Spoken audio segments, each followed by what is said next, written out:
Hello, Leo Bray here, coming to you on behalf of Kristen Olson's Urban Yoga Center in Palm Springs. Please visit us online at urbanyoga.org or Kristen Olson's Urban Yoga Center on Facebook to check out our schedule of daily classes.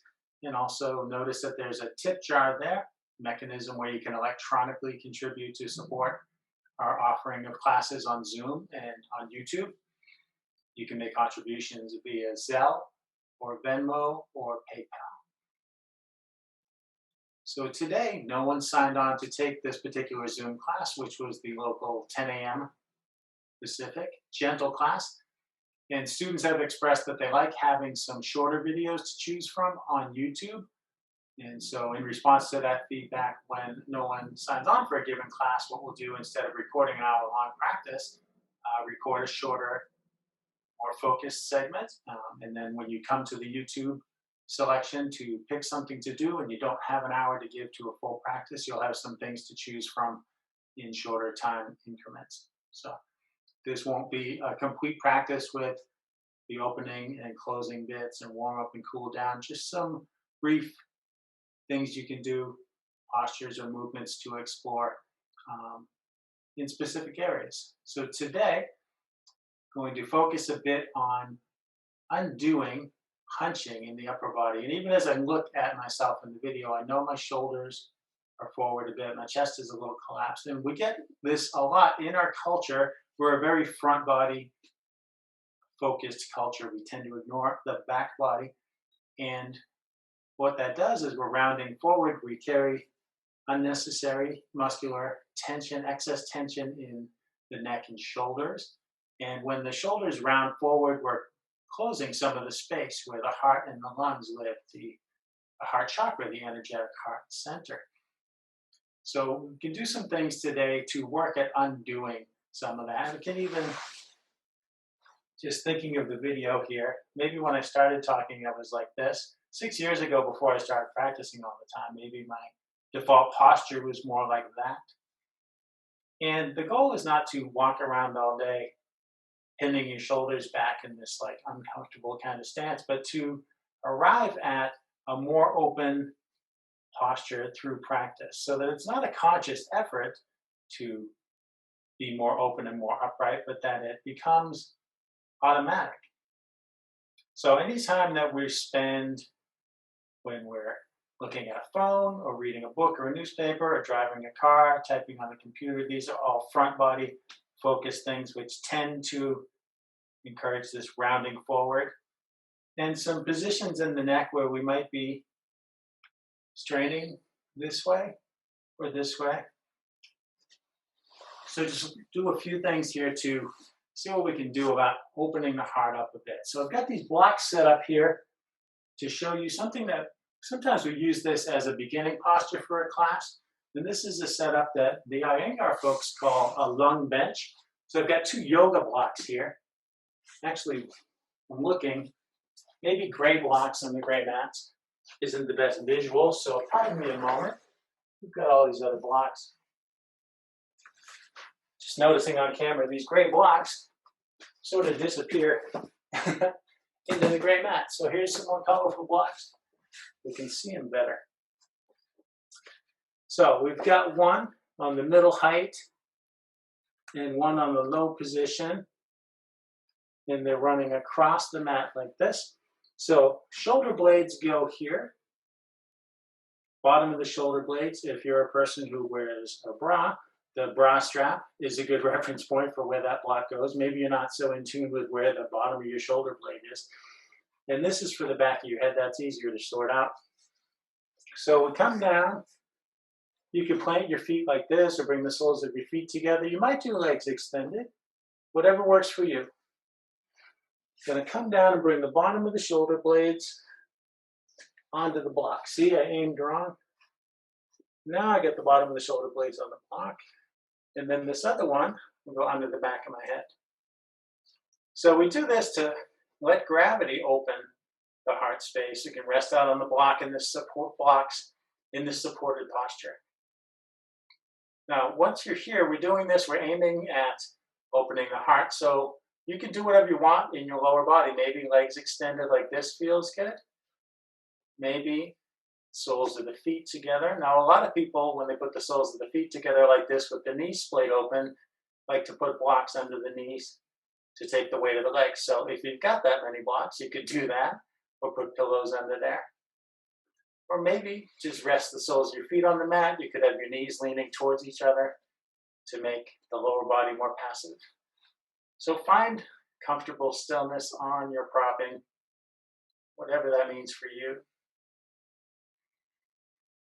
And it can be helpful to just take some minutes resting on the support of the blocks. Now, as you come to stillness, this would be the part where you let your breathing slow down, you scan your body, you set intentions, things like that. I like to tune in here to the neck. Now, your brain knows these blocks are supporting your body, but your neck functions in supporting your head, and a lot of that is instinctive. You might have some efforting in your neck. So as you lie here like this and tune into your neck, you can check and see if you feel any sensation of holding there. It could be that your neck is engaged a little bit, even when it doesn't need to be. If that's the case, you detect some holding there. What you can do is sort of trick your body to accept the support by doing this. It might sound funny, but I swear this works. If you're feeling any holding in the neck, like your neck is efforting to support your head when the block's doing that already, you can cradle your head in your hands. Think of maybe holding a baby or like a kitten or a puppy. Lift it gently, and like setting down that dear little one, nice and gently, just put your head down on the block. And it's like putting your head to bed. And maybe your neck will disengage a little bit. Maybe it feels silly. I swear it works. So you can hang out there as long as you like to start a practice, do a meditation. When you come out of a supportive posture like this, where you're on the blocks, you want to go slowly. Don't do anything abrupt. It can be helpful to rest your elbows and let your arms do some of the work, take the pressure off the back. Simplest thing is to just kind of tip onto one side and come off the block. It might be tempting to reach forward, but you could strain your lower back by doing that. Maybe you're great at sit-ups, maybe you want to just do that. You could come out this way. But I'm a fan of doing things more gently. See that? My body didn't want to come out that way. I rocked back. So there's the lung bench. One way to start opening the heart. Another thing I like to do, and I do this in a lot of practices, you can see it all over my YouTube videos. I often do it standing, but we can do it sitting, is adjusting the height and placement of each shoulder like this. Raise your shoulder and slide it back and let it down. And think of moving the bones. Picture your skeleton. Now, we often do things like we do shrugs. We roll the shoulders like this or like this. And there's nothing wrong with that movement. But this postural adjustment, doing one shoulder at a time, tunes into the fact that our shoulders are independent of each other. Your shoulders actually ride at different heights all the time. Maybe it's not a noticeable difference. Maybe you didn't know that, but they do. We talk about how our bodies are symmetrical, but the closer you look, the less things are symmetrical. One ear is probably lower than the other. One foot's a little bigger than the other. So your shoulders ride at different heights. It makes sense to adjust them independently. Other things we can do to open the heart and the neck. Reach out to the sides, inhaling. Exhaling, reach for the shoulder blades and hug and take some deep breaths there. Or if you like eagle, you could come to eagle arms and intertwine your arms. And if you do eagle arms, then you can move your elbows and your hands forward and up, moving them away from your torso and your face.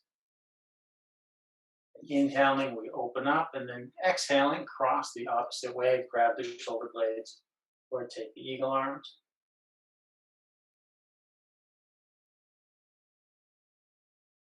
Inhale to open up again.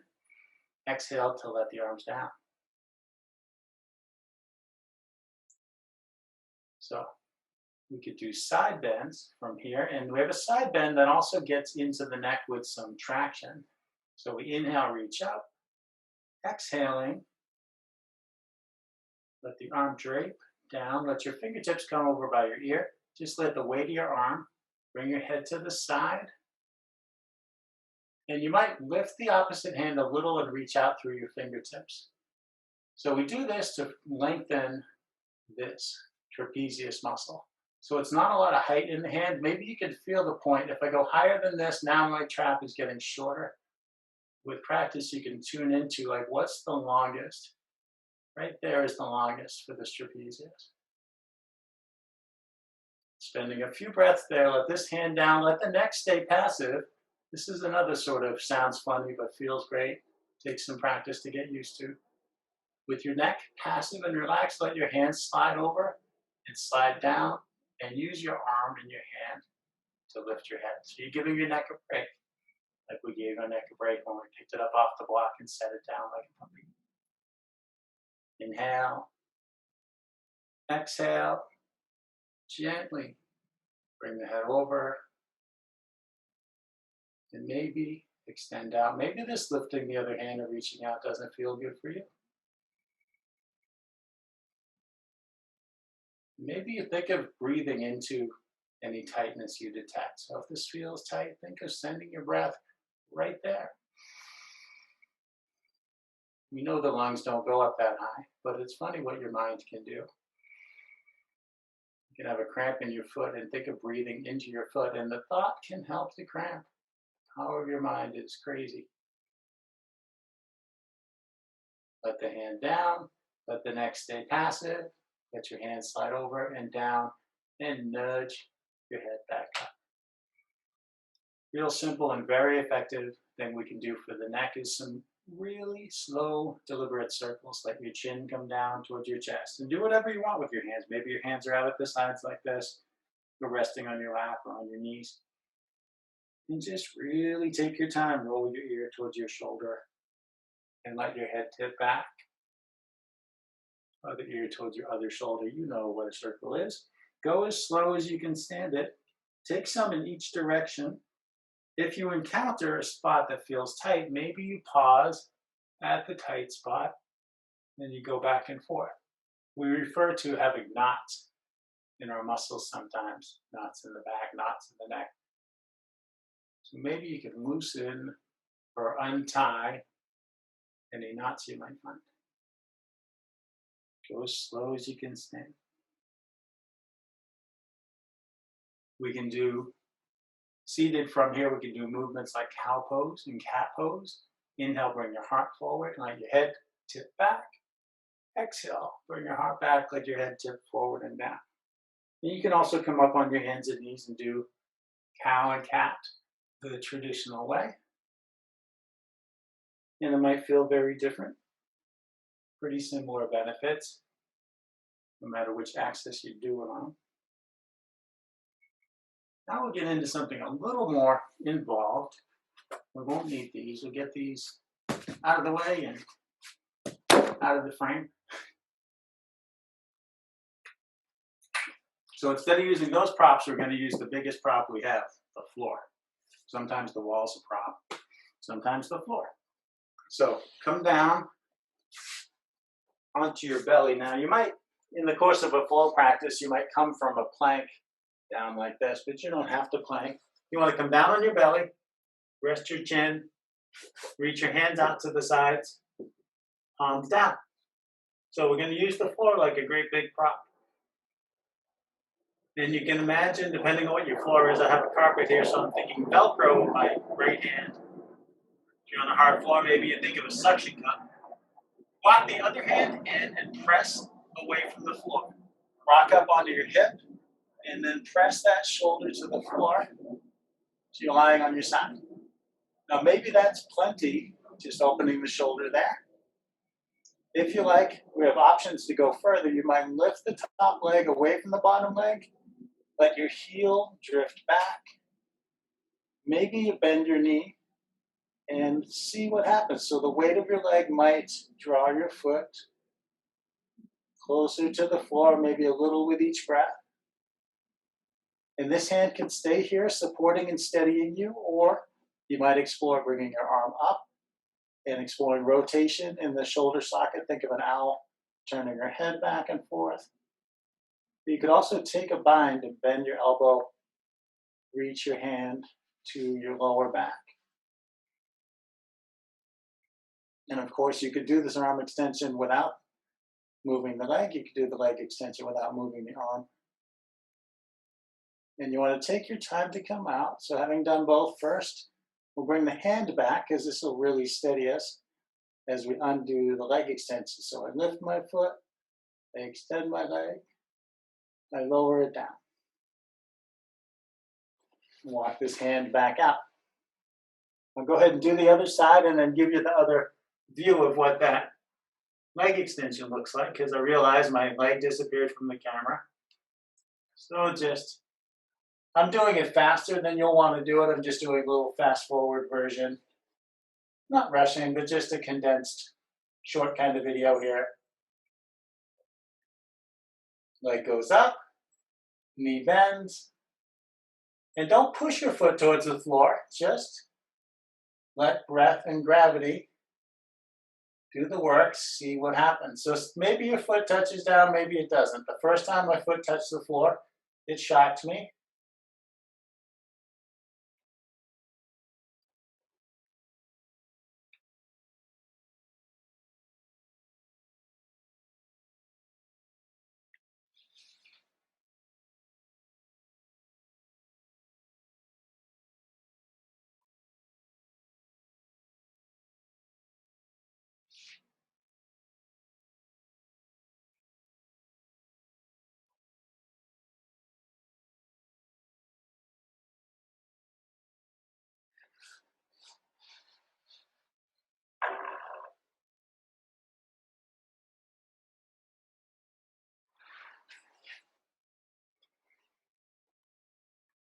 So while I'm here, I mentioned cow and cat.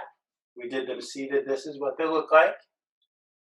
Traditional cow, traditional cat, like that. Inhale, exhale. Some folks breathe the opposite way. They say exhaling to cow, inhaling to cat. The other way feels better to me. It's what I'm drawn to and what I learned first, I think. But I don't think one's wrong and one's right.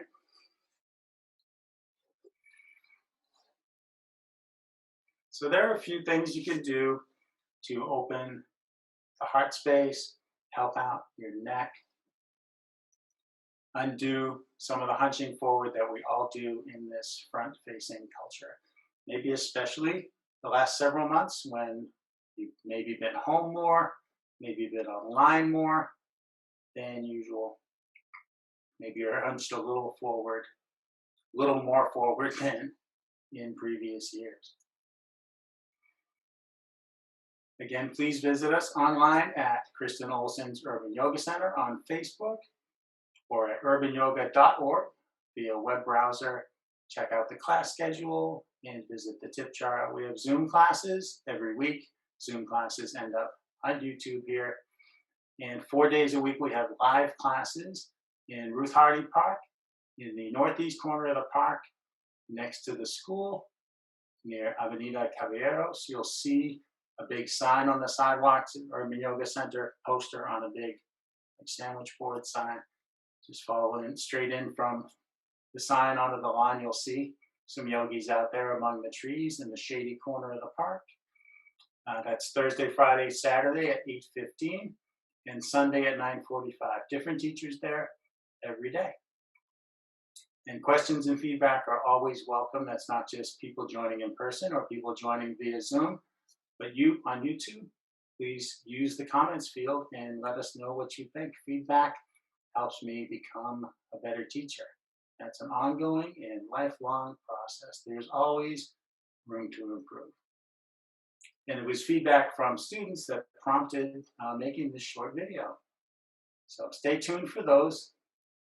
Not that we like having no shows for our Zoom classes, but we do like to provide videos. And it's good to know that folks want some shorter ones. So you can always search our videos by looking at Kristen's channel on YouTube, Or if there's a particular teacher, you could search the teacher's name. So to find mine, just search Leo Bray, and all my videos come up, and then you can see the length of each video in the thumbnails, and choose the length of practice that you've got time for that day. Keep practicing. Daily is best. See you live soon, I hope. Namaste.